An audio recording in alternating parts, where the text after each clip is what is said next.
are not very well behaved, are they? Anyway, I'm supposed to be militant.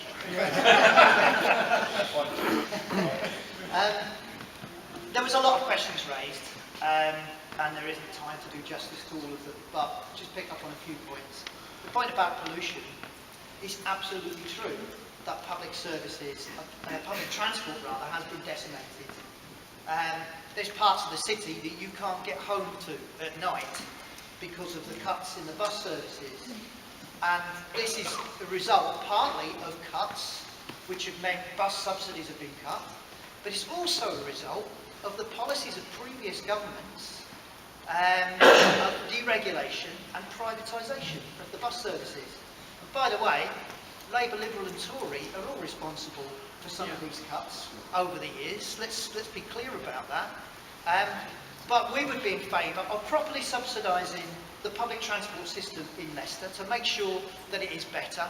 Let's have a situation where it's actually easier and cheaper to travel into town on a bus than it is to take your car in. At the moment, it isn't. But I'm not in favour of penalising car drivers. I'm in favour of positively improving public transport so people want to go on the bus and want to go on public transport.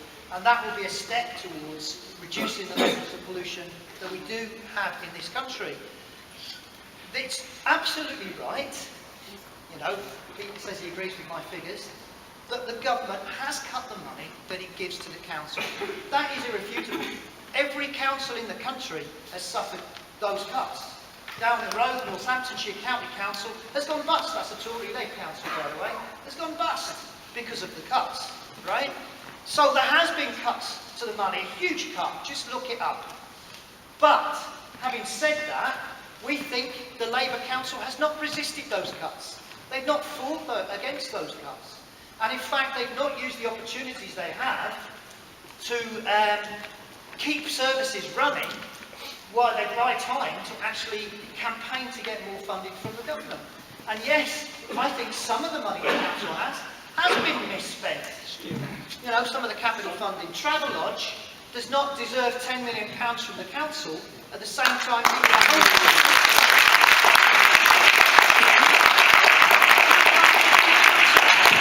Use money to solve the housing problem, not to small business owners, support small businesses, but what actually happens is money's been handed to big multinational corporations, big companies like Travelodge. Just for the record, Travelodge isn't getting a penny. I'm going to take the question. Absolutely, 100% agree that all sorts of community services have been cut back, and that does affect mental health services, it does affect youth services, it affects community centres. There's been decimated, cuts have been, you know, drastic. For some services, so in the voluntary sector, they've had their rents hiked massively by the council as well, which is the same as a cut to their service. That must be reversed, and I think the only way that can be done is by following the strategy that I've raised of a no-cuts budget and then getting the people of Leicester behind a campaign to force money from the government.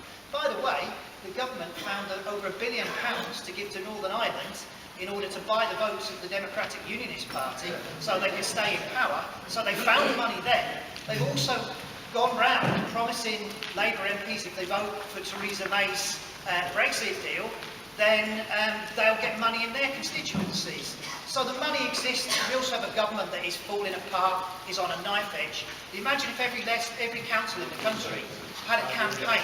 They could force that money to leave for services. No. It is local. It's local services that we need to defend. What I'm saying is if local councils, like Leicester, were to fight to save those services, it would have an impact. We need to get money from the government to affect our local services. How are we going to do it? And that's what we're raising. We are 50-50. I agree with Amrish. If we talk about democracy, you asked the people of Leicester who wanted the mayor in the first place. There was no referendum or vote on whether we have a mayor. It was imposed on us. And both the Tory and the Labour parties have been in favour of these mayoral systems. but I think it does reduce accountability. Yes, you get a vote once every 4 years, but in between times, what can you do? Not a lot. Whereas in the past, when we had a collective council system, say your local library was going to close, for example, you could go to your local councillor and you could put pressure on them. Ultimately, you could say to them, if you don't do something about this, we won't vote for you. It's much easier to approach a local councillor than it is some remote city mayor who doesn't rely just on your votes in one area. So it's far less accountable than the old council collective system, in my view. I opposed the mayoral system to start with.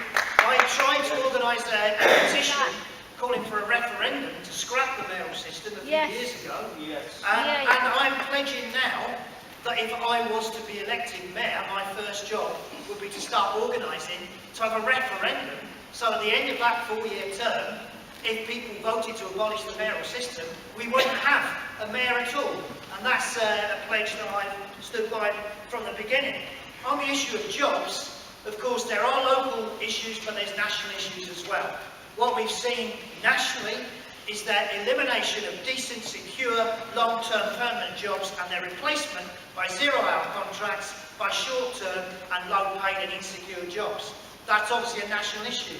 But locally, the cuts that have been made to public services are a big part of that. Max mentioned the NHS. Well, the council has a role in that because the council can scrutinise what the NHS does locally. And I'm also part of the Save Our NHS Leicestershire campaign, which is at the moment is raising the fact that the trust, the hospital trust in Leicester, is planning to close Leicester General Hospital as an acute hospital, to go from 3 to 2 hospitals. And their plans for the future involve no increase in the number of hospital beds or capacity for the foreseeable future in Leicester, which will mean, given a rising population and an increasingly elderly population, will mean a real cut in NHS services for Leicester. So the council should be kicking up a fuss about that. They should be calling in that decision. They should be opposing that. And that's part and parcel of fighting to defend public services. On the question about the venture playgrounds, I was on the demonstration at the town hall, outside the town hall, when all the kids came down from the adventure playgrounds across the city to say to Sir Peter, don't cut our adventure playgrounds. Those have had their funding reduced. There's no question about it, and I think the questioner is absolutely right. If you have nowhere for young people to go, what is going to be the consequence of that? You know, it's going to have knock-on effects on other things, on crime, on antisocial behaviour and other things as well. Give young people something to do, give them a future, so we should guarantee those services should be provided. But if we're going to do that, we need to fight to get the money. Because, to be honest, I don't like personal attacks, I always avoid that. But, from some politicians, you know, the hypocrisy is incredible. When we've had huge government cuts in services, a slashing of our public services, it's no good going around saying, oh, we want to spend more money on this, we want to spend more money on that, and yet support a party and a government that's cutting the money that goes to those services in the first place. We need to set a no-cuts budget to defend our services and involve the people of Leicester, set up a proper community forum so we can really have a listening council, involving the people in Leicester in that battle to save our services.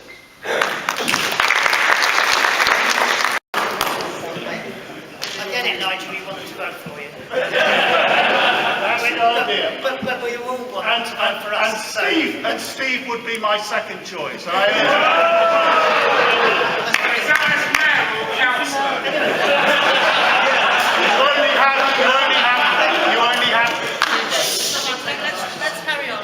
Listen, I want to answer the serious questions that people have asked from the audience because, you know, it's all very well having fun, but, you know, we do need to answer the serious questions because there's serious issues affecting people in Leicester. On the issue of housing, Nigel's a bit wrong because we pledged to build 1,000 council homes a year in Leicester, and that can be done by borrowing money, which you're allowed to do, because it's an investment. If you build homes and then rent them out, you get money back. So it's perfectly possible to do that. It is a big question about how many council homes the City Council has built, because when you dispute the figures, it's a tiny handful compared to what's needed. There's 6,000 on the council waiting list, and that doesn't reflect even the real scale of the housing crisis in Leicester. Why council houses? Because what's happened over many years is the number of council properties across the country has been decimated. It is related to the right to buy, which Thatcher brought in, which is true, although it's never reversed by the Labour government when it was in power. But not only was right to buy brought in, but the councils weren't building council homes either. The result of that has been huge numbers of people pushed into the private rental sector, where you're less secure, where you're paying higher rents, and you know, it means people are struggling to survive. And when they talk about affordable housing, you know, housing schemes, developers can build so many houses as long as there's a certain percentage of affordable housing. Many of those are not affordable to people in Leicester. I live in a council house. Next door to me, there's a house that was bought by someone who then lost their job, couldn't keep up the mortgage repayments. It's now owned by a private landlord. They're in the same house as me, but next door, and they're paying 3 times the rent. That's why we need council housing. That's why it needs to be built, and that's why it needs to be treated seriously.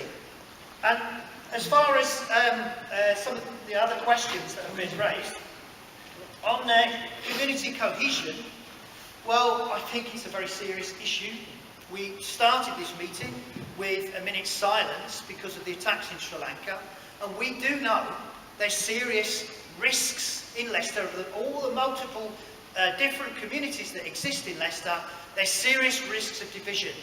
I've been a campaigner for unity of ordinary people, whatever group they come from, religion, nationality, whatever.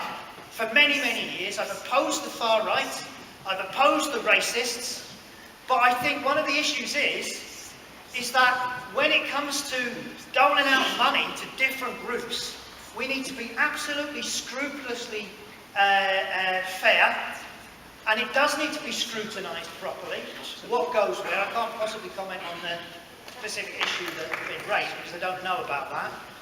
And one of the issues is when you have a shrinking pot, then there's the risk of competition between different groups and different areas for that shrinking pot. So it is related to the issue of fighting and opposing austerity, and a campaign that can unite people. The poll tax campaign, which was successful, which I was the Secretary of the Anti-Poll Tax Federation in Leicester, we united people in all the communities in Leicester around the issue of opposing the poll tax. The Save Glenfield Children's Heart Centre campaign united people of all different origins because everyone's affected by heart problems. So we can build unity, but it needs to be campaigning for more resources for everyone to be able to do that. And it does involve listening to local people, having genuine community forums in order to do it. By the way, that kind of campaign I'm talking about, for more resources around the no-cuts budget, you'd organise public meetings in every single local community to get people involved, to put the strategy to people, to keep them involved in that, and maybe even organise those different communities in a different way, to bring them together in a kind of federal approach to back up a council that was fighting against cuts. And the last point on Travelodge, I mean, I don't know, it's confusing, especially when Pete Soulsby is quoted in the Leicester Mercury saying this money is an investment. Now maybe it's because he's investing in a building which Travelodge will use over 30 years. I don't know the details. That sounds like sleight of hand though. Travelodge makes hundreds of millions of pounds of profits. It doesn't need investment. What needs investment is housing and local services in Leicester. So that's how we should use our money.